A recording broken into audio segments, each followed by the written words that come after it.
All right, it is the end of September here, September 23rd, I think.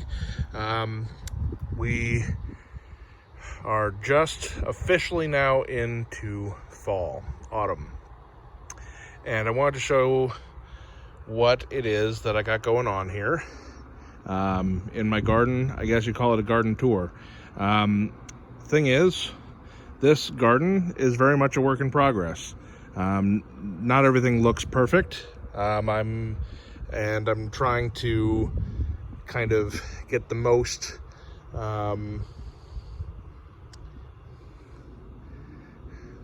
not everything looks perfect, and certainly not everything is complete. I'm doing the best I can with the amount of time I've got, but let's talk here. So I guess first of all, let me go just outside of this gate and show you a number of things here. So we've got this wood pile here.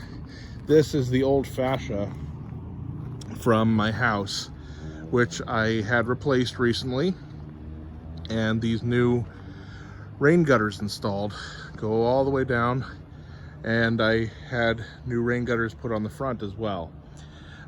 This is an overflow spout, as is that one. The main direction of the flow of the water is going that direction to two big tanks, which I'll show you in a little bit. This here is my pile of mulch that I am still working through. I've gotten through honestly about 2/3 of it, and yeah, it's a lot of work, but I chip away at it. This is an eversweet pomegranate that I planted here just this year. Almost everything in my garden is new this year, this being one of the only exceptions. But there's an eversweet pomegranate. It only got 2 pomegranates that actually held on, and they're not supposed to be quite ripe yet, and they're very tiny. But the other pomegranate, I went to go kind of take a look at it the other day, and part of it had something attack it, and it rotted out a little bit. So I went ahead and just pulled it off. It basically fell off anyway. So I was able to have a couple of pomegranate seeds a little bit early. The eversweet is a really delicious white variety. The seeds are mostly white with just a little bit of blush to them, and they taste like fruit punch. So, that sounds delicious. And it is. This is a black mulberry tree. It is the very first thing that I planted at my house about 3 years ago. Now, this is very small for a 3-year-old plant, but it has really taken off these last 2 years. I'm not going to count my first year so much because I really didn't do anything to it. I just stuck it in the ground and very rarely, very occasionally watered it. It didn't get any sort of food. I didn't mulch it, nothing. So it's really only been kind of cared for these last 2 years, and that's when most of this growth has happened. It got a little bit beat up here in our summer. As you can see, some of these yellow, some of these brown tipped leaves and stuff. But you can also see that it's putting off nice, good new growth. Some of the newer leaves are actually really quite large for this type. They're larger than they've ever been before. That's a good sign that it's growing very healthy. I'm going to trim this up pretty severely once the leaves drop. Actually, probably closer to February. I'm going to trim this up and maybe actually only make this a one trunk tree. We'll see how that goes. Moving into my actual yard now. We've got this little area over here, which is just kind of right now being served as a place to put some stuff. But part of what I did here was some more rainwater harvesting off of my shop back here. and that is going into this 275-gallon IBC tote with an overflow spout that goes into these beds, and it's working really, really well. I might even set up just a small rainwater harvesting off of this roof, which I installed as well.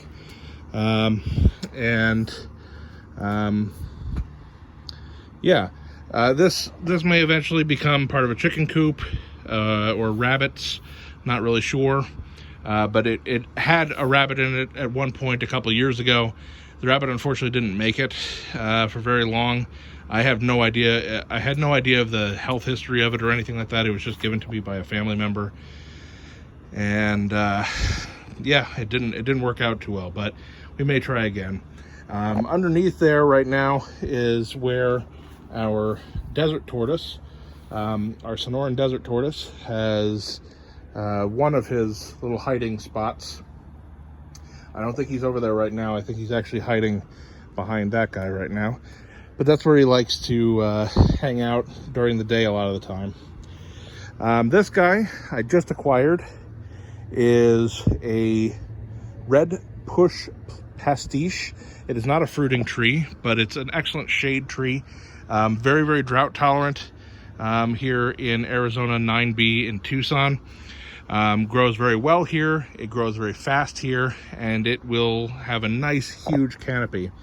I'm probably going to wind up putting it right about here, so I want it to kind of grow up and over the side of this, and maybe even over there and this whole area. Got to be a little bit concerned because I do have power lines right here, though. But I might be able to kind of push it off a little bit that way to keep it away from there. Let's go over here. So this is eventually going to be a hedge of citrus is the goal.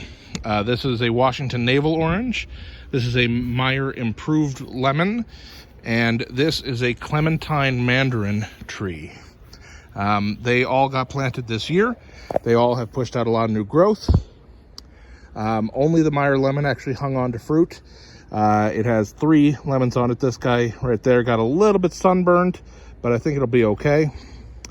The other 2 are hiding under there, and they are looking good. This is a Thompson seedless grape. This was a tiny little twig that went up to about there when I planted it this year. I did not get grapes off of it this year, but I planted it a little later than that, I think, then I would have been able to get grapes. But it has really exploded with growth. It's ultimately, I want to have maybe 3 different types of grapes. So I'll plant one there, this one here, maybe another one over there, and create this entire wall of grape. Would really be wonderful to me. This is a pineapple quince tree. Again, new this year. Some of the leaves on it don't look too great. The older leaves, you'll notice, have this kind of reddish, almost rust-colored kind of thing going on. That's because when I was planting it, I let it dry out just a little bit too much for just a little bit too long. And this is what happens with the quince. However, you'll notice that all the new growth is not discolored, and it looks good. Nice new green growth. When I bought the tree, it did have 2 fruit on it. We'll see how these go. This one got some sort of, I'm guessing, bug got onto it there, but that blackness doesn't seem to be spreading. So I'm going to see what happens. If I lose both of these fruit, it's a first-year fruit tree. I'm not going to be too upset about it. But, of course, I would love to be able to try my quince. And back here is an arbequina olive. This is, again, new this year. And it is just starting to turn colors. The berries on it are just starting to turn colors, which means that probably in the next week or so, it's going to be time to harvest all of the fruit off of this. Arbequina has very, very tiny fruit, but it's very exceptionally good for making olive oils and things like that. But apparently it's also a pretty decent table olive despite its small size. So I'm gonna try my hand at curing olives this year. Okay. I've got this bed resting right now. As you can see, I've got a bit of an issue with Bermuda grass here in this garden area, and that's okay. I have the tortoise is here helping out a little bit, but even he can't keep up with it. It is really out of hand. But this bed got overrun with Bermuda grass this year. I had corn and sunflowers in it. When I went ahead and pulled those up, I went and covered it with this tarp here, with the goal being to kill off any Bermuda that's still in there. That's the goal anyway. So I'm going to leave that there for a couple months because I don't really need the extra bed right now. Let's come over here. I have a couple other native plants that I'm trying to utilize throughout my yard and throughout my garden because they grow well here and they don't need a lot of water. And that's kind of an important thing when you live in the desert. My water bills this year, which was an exceptionally hot year with exceptionally low rain, we had almost no monsoon, and my water bill went through the roof in June and July. And that's part of the reason why I'm setting up the rainwater harvesting systems as I am, so that I'll have that in the future. But you know, I don't want to be dealing with that as much as I possibly can. So planting plants that create shade and don't need a whole lot of water to do that is a smart way to go, I think. This is a desert willow. It's a beautiful tree that puts out these beautiful purple and white flowers. These are dried, these flowers, but they also put out these pods. There's a lot of medicinal uses for this tree. I've never tried any of them, but maybe I will at some point. And this is a little baby ironwood tree, which is a very slow growing tree, but very, very native. And it's just absolutely covered with these tiny little thorns just everywhere that, you know, they don't like catch you crazy bad, but they are sharp. So gotta look out for that. I'll be finding somewhere to plant these pretty soon. This here is my little tropical section for now, my tropical in-ground section, I should say. All of the in-ground things that need a bit more cold protection and or sun protection go back here. This is a passion vine that I had from last year in a pot, but I planted in the ground this year. And it is just growing up and over that fence there. It's doing very, very well, getting nice and big. And I don't know, we'll see. Maybe next spring I might actually get some fruit off of it. All of this stuff here is lemongrass, which I did have from a previous year in a pot. And I went ahead and cut it down and separated them out and planted just a couple of them around this mango tree that I have back there.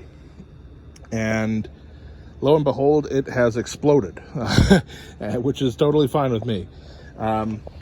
Down there, a little hard to see, but right through here, I have a pineapple, and I've got another one right over here. These were just tops of pineapples that I got from the grocery store, and I stuck them in the ground, and this is what happens. It's kind of nice that works that way. And growing right here is a Cape gooseberry. Haven't seen any fruit off of it yet, and it doesn't really seem to love you know, our heat and stuff here, but it's already pushing out new growth again now that it's starting to cool off just a little bit, and hopefully maybe we'll see some fruit. That would be nice. And then I do have back here, buried in all of this stuff, is this nice mango tree. This is a not an Alfonso, it's a Ataulfo mango. It's a tiny little yellow Mexican mango. And it is very, very happy where it's at. You notice these nice, big, long leaves it's putting out. It's putting out new growth. Look at it, look at the size of this thing. That is the sign of a healthy mango right there, is big, huge, long leaves that aren't, no burning at the tip, and it's not discolored. That means that the soil pH is good, the amount of water it's getting is good, the amount of light it's getting is good. It's all good. And it's got a couple of tops on it. These two are putting out new growth right there right now, but there's another top down there, and there's another top on the other side of this here as well, down over here. So I'm very excited about that. I love mangoes. Ataulfos are not exactly my absolute favorite type, but they're the type that is most likely to do really well here. So I'm going to work with it. Let's see here. So in both of these beds, I have what is left of my summer garden, and also what I have started for my winter fall garden. Okay, so obviously this lemon basil here that's just exploding with growth, and over there too, is from the summer garden, but it is just having a ball. It's loving this temperature, and the bees love it too. If you are trying to attract bees to your yard, I highly recommend any basil really, but lemon basil seems to especially really attract them. Down in here, they're all really tiny little seedlings right now, but these are kale, a couple different types of kale that I have growing in there. I have a very tiny Pekin pepper that never really thrived, but it did give me 2 tiny little extremely spicy peppers this year. So I'm going to let it keep going. Hopefully it'll get bigger, it'll get happier. This is a jalapeno pepper, and it's got a few new peppers on it now that fall is here. This was a banana pepper that I did not intentionally plant. It came in a 6-pack of a different kind of pepper that I did want, which is actually these guys, and I'm blanking on the name right now. It's a pasilla pepper, that's what it is. And I planted one of the 6. It turns out to be a banana pepper, so what do you know? But now I do also have these 2 of the pasilla peppers. They're doing all right. Down amongst the weeds here, I have a couple of radish growing as well for this upcoming season. I planted some tree collards here, but I don't see them sprouting up just yet, so we'll see what happens. I have 2 Campari tomatoes in here that are starting to put some new fruit on now that the temperatures are dropping. The birds are having a ball with it though, so we'll see if I even actually get to eat any of these tomatoes. But for now, that's what's going on with those.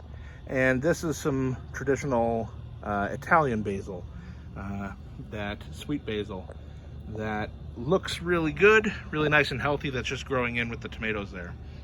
I have some English thyme growing here.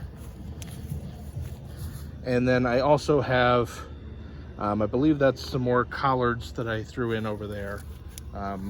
Actually, I think that's mustard, now that I'm thinking about it, that I threw in right here. You'll notice that I don't really I don't do the square foot gardening. Maybe that's something I'll do in the future to try to keep things a bit more organized. But things got very disorganized very quickly this year, with what happened with certain things being successful, certain things not being successful, and me trying to just make the most of the beds that I have. So I've got some spaghetti squash hanging here, and this is the spaghetti squash vine.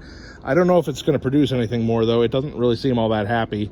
There was a period of time here while I was out of town for a couple of days that nothing in this bed got watered for a couple of days, and everything else seemed to mostly do okay, but for whatever reason the spaghetti squash really did not respond well to that.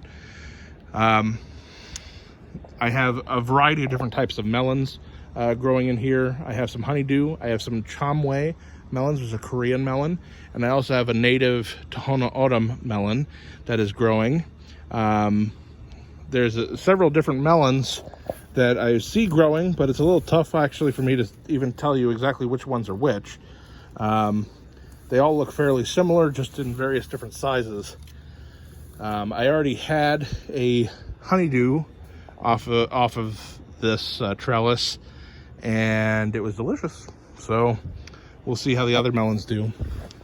I've got my yard-long beans here growing up along the top, and a couple of yard-long beans actually still producing, and a few flowers still coming out. So we'll see what happens. Can't quite get it to focus on that. Anyway, there we go. See, there's lots of little ants on there. The ants seem to be doing all of my pollinating on these yard-long beans.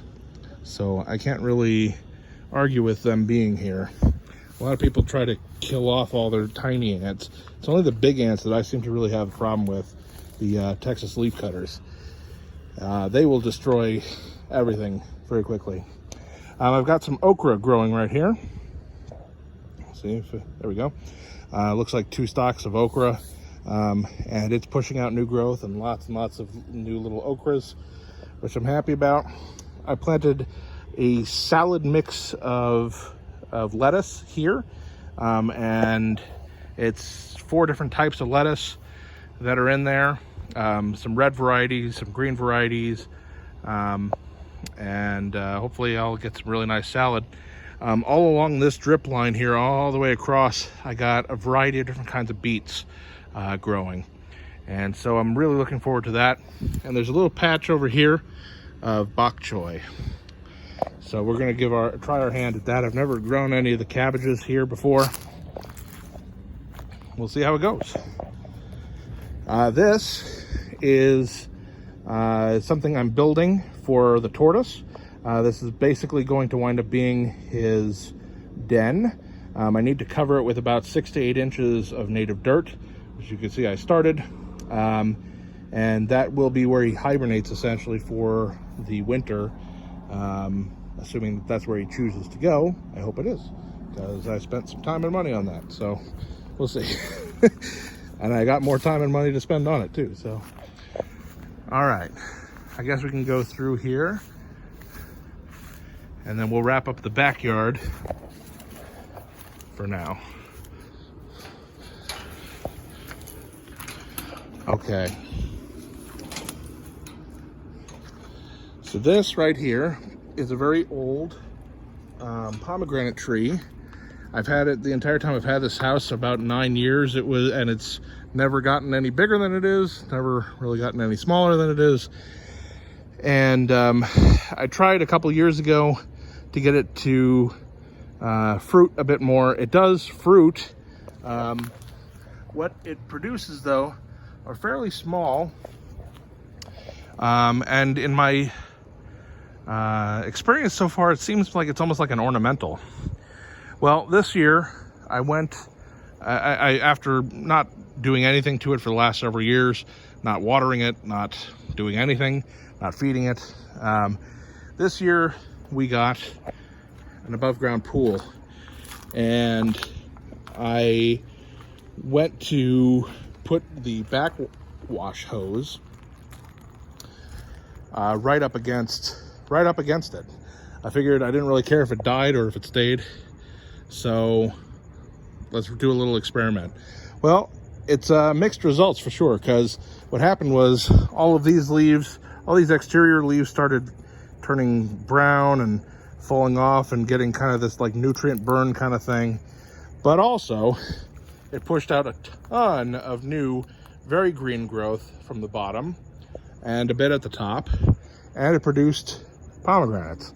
So I've stopped feeding it the pool water, but I I don't know. I'm not sure what to do with this one yet. I don't particularly love this tree, but if it is actually, you know, a worthwhile pomegranate, and by the way, that pomegranate that's on there is larger than it has been in previous years. So I don't know. It might be worth investing in, or for next season, properly watering and feeding it and seeing what happens. It's starting to get a little bit dark here, guys. So I'm gonna wrap this up as quick as I can. This entire area is where I've been putting the mulch. I'm trying to basically cover my entire yard in mulch, and I've got a lot of yard. Obviously there's pathways and stuff that I don't want to cover, but there's quite a lot. So I'm doing what I can as quickly as I can do it. This here is an Arizona sycamore tree that was a bit abused by the nursery that I purchased it from. It was already dying back, in the process of dying at the top when I got it, and that's okay. Hey, my lights are coming on. But since putting it into the ground and getting it watered and fed, it's putting out all this nice, beautiful new growth. So I'm sure that it will come back. I may have to top this here, but this is a pretty quick growing tree. It has, it is a gigantic tree when it's mature. It could easily cover my entire yard, and I'm not even joking. If it were to actually get like the kind of care that it would get naturally, because it's a riparian tree. So it basically can't get enough water, or can't get too much water anyway. And so I'm feeding it like I feed citrus, basically. And it seems to be responding pretty well to that so far. So I'm going to be continually doing that. Over here, another little damaged tree that I picked up is this Lee Jujube. It had, as some other tree had fallen over on it, and the top of it got knocked off. So as a result, I got to knock off the price a little bit, which is great. It still has one Jujube that's hanging on here, starting to get a little bit brown. This one's kind of tiny compared to the ones that were previously on there. There were fruit on it this year, and I got to taste them, and they're really, really nice. So I'm hoping here, you know, it's kind of getting to that time where it's going to go dormant. As soon as the temperatures start dropping, all the leaves are going to come off of it. But I think next year, next spring, it'll probably be doing pretty well.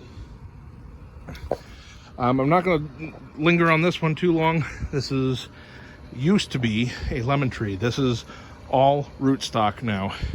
But this is going to be my little grafting experiment tree. Several years ago, 6 years ago, something like that, we had a really bad freeze here that killed the entire lemon portion of it. I don't even know what kind of lemon it was. The previous owner of this house put it in here. I didn't know any better at the time. I didn't know much about trees back then, and I just left it. I haven't watered it. I haven't cared for it. I haven't done anything to it. And this is how it looks. This is all rootstock that's grown back, which is not great, except for the fact that I can graft onto it. And that's exactly what I plan to do. So this is going to be my little, like, multi-function citrus grafting trial tree that I'm going to use here. This over here is another desert willow that I planted recently. It's doing all right. This is my one big shade tree that I have in my whole yard. It's an African sumac. I guess two trees.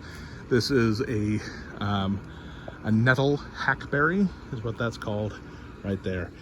This whole area over here, it gets really, really great shade.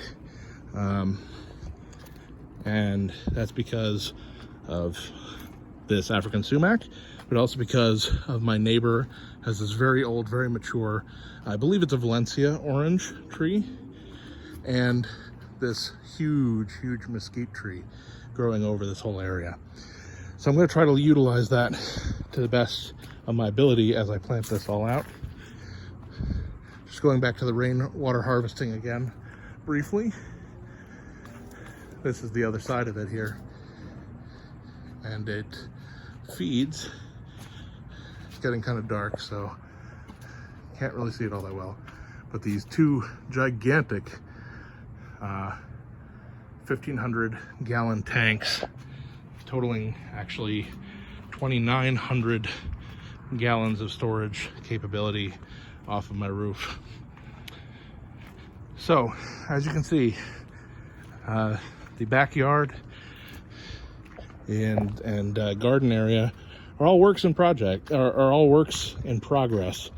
I got a lot of projects to do, working on all of them slowly, surely. You know, you just kind of keep working at it, and you know, every month you set yourself to another goal. Every year you set yourself to another goal, and sooner or later you're going to wind up with a beautiful like tropical rainforest of a backyard, and that's what I want, with a lot of fruit. I'm gonna call it here for right now because it's dark and it's been a half an hour, but I am going to record another video of everything that's going on in my front yard, which is most of the fun stuff, if I'm being honest. So, all right, thank you so much. Thanks for watching. The sun god smile upon you.